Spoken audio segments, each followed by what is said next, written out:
Abortion rights is one of the most controversial topics, but also one of the most stigmatized subjects. People seeking abortion are often confronted with misogyny, discrimination, inequalities, shame, and stigma. Religion, culture, and moral view highly influence reproductive rights and are often a barrier to the legalization of abortion.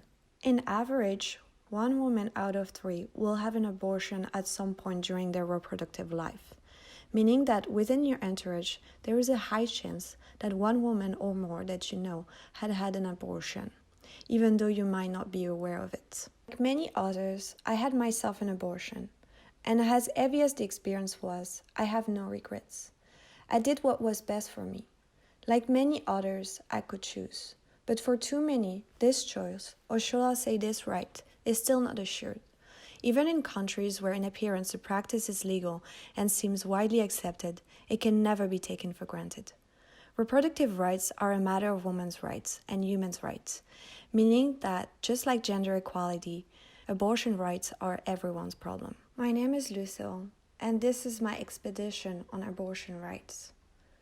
I realized that with abortion being highly stigmatized, that many women did not have the right access to abortion or post-abortion care, that many women had to go through this traumatic experience alone. I also did not understand why there was such a debate about abortion. How is this anybody's business what I decide for myself, my life, and what do I do with my body? Why would they care so much about it? So I started to dive into important historical moments, and I tried to understand what was the place of religion, ethic, and patriarchy in our society to fathom the debate around abortion rights. So, abortion rights. When I started my research, I was really interested in the fact that some countries were legalizing abortion while others were actually restricting it. I realized that history is like a pendulum. We go forwards and then we move backwards. And why is that? In 1920, the Soviet Union was the first country to ever legalize abortion. I know, probably not the one that you were expecting. But at the same year, at the same time, in France, contraception was completely banned and it was completely forbidden to talk about contraception. So, very different, right? But I also want to talk about the 1973. Because in 1973, Roe v. Wade happened. And it is a huge step for abortion rights. So Roe v. Wade is basically the Supreme Court of USA ruling in favor of abortion rights. It gives the liberty for women to choose whether to have an abortion or not without excessive restriction laws. So it struck down many federal laws and state laws about abortion. But it also redefined what is the role of religion and moral views into political spheres. Nevertheless, it prompted the ongoing debate in USA whether abortion should be legalized or not, and who can decide that.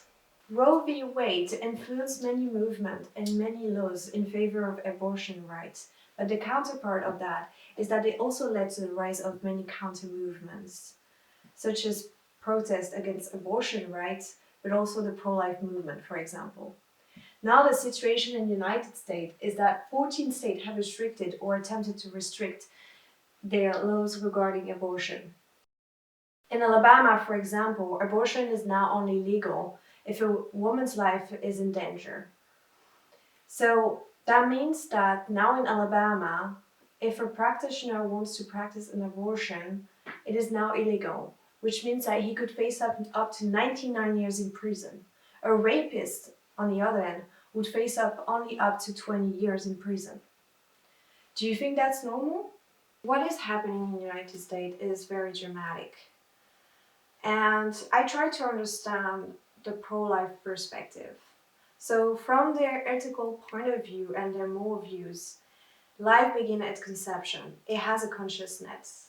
Therefore, it has legal rights.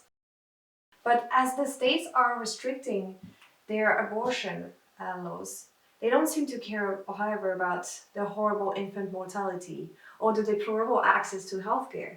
Even Trump, who is pro-life, did not seem to take COVID-19 crisis seriously, and did not seem to care about all the deaths that it engendered. So it made me question, is being pro-life really about saving innocent life, or it is about dominance? Because when we say to women that abortion is not legalized, we really tell them that they don't even have control over their own body. Abortion legalization means more freedom and more empowerment for women to act on their own fertility preferences. We really tell women where they stand in comparison to men and in comparison to society.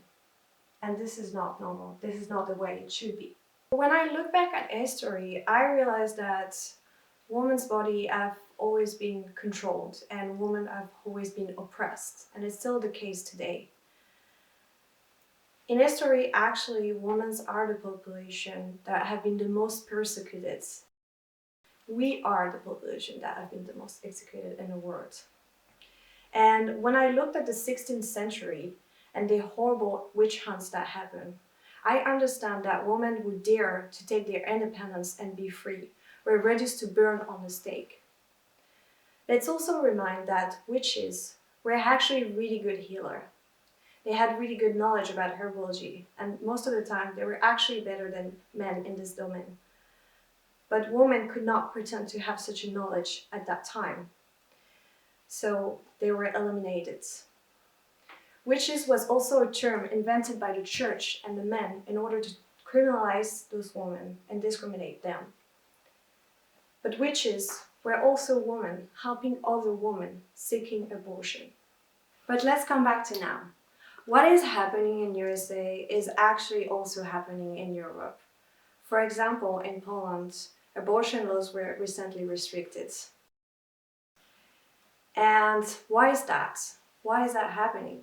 Well, during my research, I really looked into ultra-conservative movements that were actually lobbying their way into influencing state laws regarding abortion. In Poland, this organization has a name. It's called Ordo Juris. Ordo Juris is this big, ultra-conservative Catholic organization, and it has an international network and tentacles all over Europe. Its founder, Aleksander Stebowski, is the new commissioner of the Supreme Court in Poland. Other members have very important positions in public institutions, ministries, and academies. In 2017, Ordo Juris was granted this special consultative status by the United Nations Department of Economic and Social Affairs. This accreditation enabled them to lobby internationally, but it also allowed them to participate actively in the work of the UN. But don't be fooled, because organizations like Ordo Juris exist everywhere. In the Netherlands, in France, in Ireland, in Spain, and they are very powerful. They have means. Most of those organizations have subvention, and they also are charities, and they have many donors and supporters.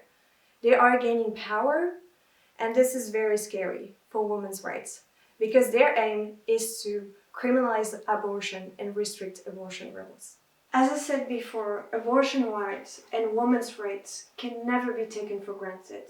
And if there is one thing that I can assure you, is that criminalizing abortion and restricting abortion will not stop abortion. It will only make it more unsafe. Whatever the law says, the abortion rates are the same. So in countries where it's highly restricted or legalized, women have abortion. And because abortion is still heavily restricted, actually in 2/3 of the world it is, and because it is also highly stigmatized, we estimate that 25 million of unsafe abortion happen everywhere. That means that 68,000 women die every year from complication of an unsafe abortion. So why women have abortion? The reality is that it doesn't matter why women have abortion. Women will always have abortion. Why is that? Because our bodies are not like machines. We cannot control our fertility at 100%. Sometimes the contraception will fail. Some women don't even have access to contraception. Some women live under the tutelage of a man that might not give her access to contraception because of sexual abuse, because of domestic abuse, because some women feel culturally pressured, because having a baby outside of union or even having sex outside of marriage is taboo and is forbidden. Some women will have an abortion because their workplace will tell her that they will not pay for maternity leaves. So, if there is one thing that I will agree with pro-life arguments, is that yes, maybe abortion is a reflection of a society that doesn't support women enough and that doesn't meet our needs. But we don't live in this perfect society. And even if we did, abortion will still be happening. And we need women to have access to safe abortion, to have the right support, the right education, the right contraception. Because at the end of the day, no matter what you think, abortion is a matter of healthcare. It is a matter of reproductive rights. It is a matter of humans' rights, matter of women's rights.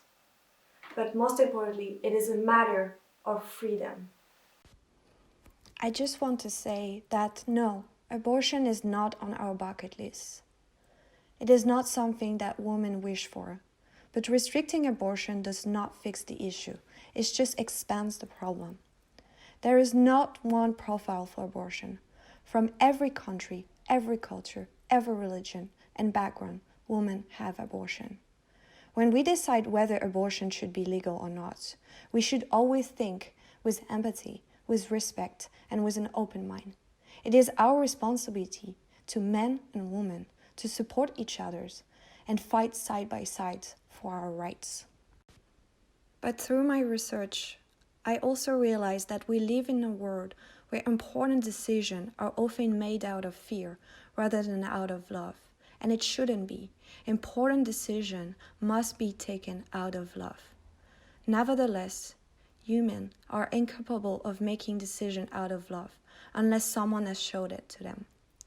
Because beyond the politics and the state law, actual life are being impacted. And it could be you, it could be your sister, your mother, your girlfriend. We need to move the debate towards a place of empathy, and we need to actually have a conversation where we listen to each other's stories. Like many other women, I had myself an abortion. I was in an unstable relationship, and I was a student struggling financially. And I'm glad I had the opportunity to be more than that. And I wish every woman to have the same opportunity and choice.